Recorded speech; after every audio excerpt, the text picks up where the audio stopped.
Senhor presidente, senhoras e senhores senadores, senhor Ernesto Araújo. Senhor presidente,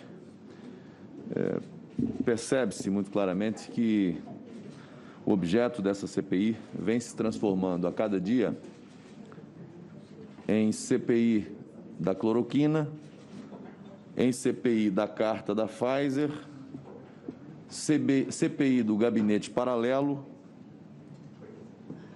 em resumo, CPI da cortina de fumaça. Em governos anteriores, estaríamos em uma CPI para investigar o pagamento de propina, desvios de recursos.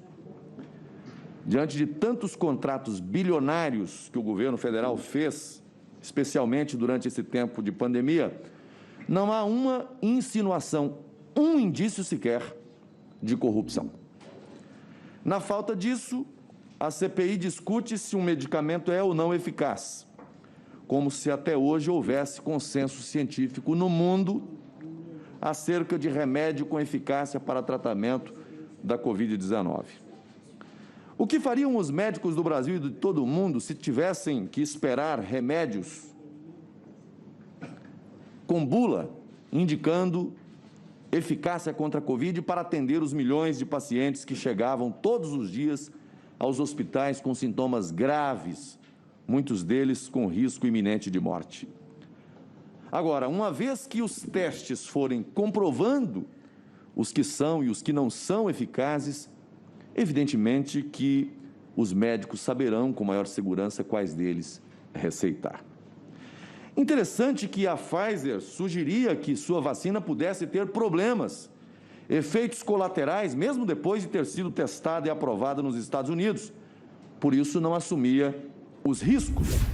Impõe em contrato responsabilidade total ao Brasil ou a quem compra. E o discurso aqui é no sentido de que o governo brasileiro devesse comprá-la já naquela época e sem qualquer aprovação da Anvisa.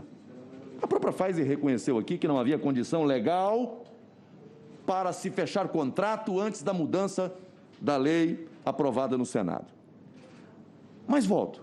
Agora aqui, quando o assunto é o uso de medicamento, a tese é totalmente contrária. É preciso ter segurança absoluta. Com relação à vacina, não. Pode contratar, independente disso. Mas com relação a medicamento, tem que ter. Essa dicotomia não é razoável.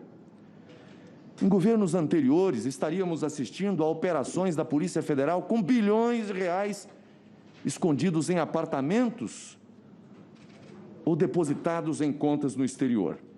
Na falta disso, a CPI discute quem recebeu uma carta, se foi ou não respondida, se tinha ou não relação com as tratativas que estavam sendo feitas com a farmacêutica.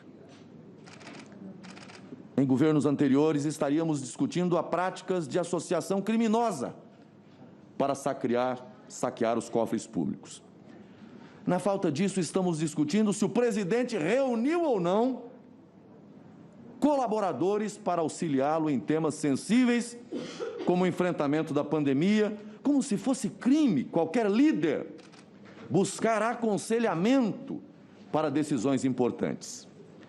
Qual o prefeito, governador, presidente da República ou qualquer gestor que não busca ou recebe aconselhamentos, sugestões ou ideias diariamente?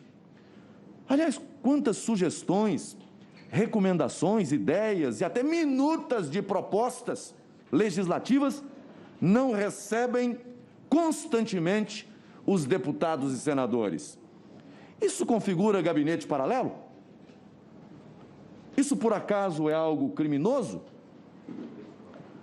Como muitos aqui não querem ir atrás dos recursos que, segundo operações da Polícia Federal, foram desviados de estados e municípios, ficam gastando dias e dias para discutir essas questões triviais. Uma grande cortina de fumaça enquanto o tempo vai passando e deixa-se de buscar realmente desvendar os esquemas de corrupção que podem ter ocorrido pelo país afora. Mas está chegando a hora. Vamos, senador Fernando Bezerra, vamos seguir o dinheiro e vamos saber o que foi feito com ele nos estados e municípios. É bom que se diga, a investigação tem que acontecer no âmbito do governo federal, do Ministério da Saúde, ninguém está se opondo a isso. Mas não pode haver seletividade, não pode haver blindagem. Veja que no caso da Pfizer aqui, o representante da Pfizer esteve onde está o depoente no dia de hoje e espancou todas as teses da oposição, toda a narrativa da oposição. Porque disse que não podia fazer o contrato antes de ter mudança na lei brasileira.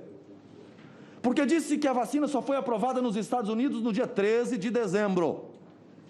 Porque disse que só veio pedido para a Anvisa no início de fevereiro. Mas a oposição dizia, já tinha que ter vacina no braço dos brasileiros em dezembro. É a narrativa que não confere com os fatos.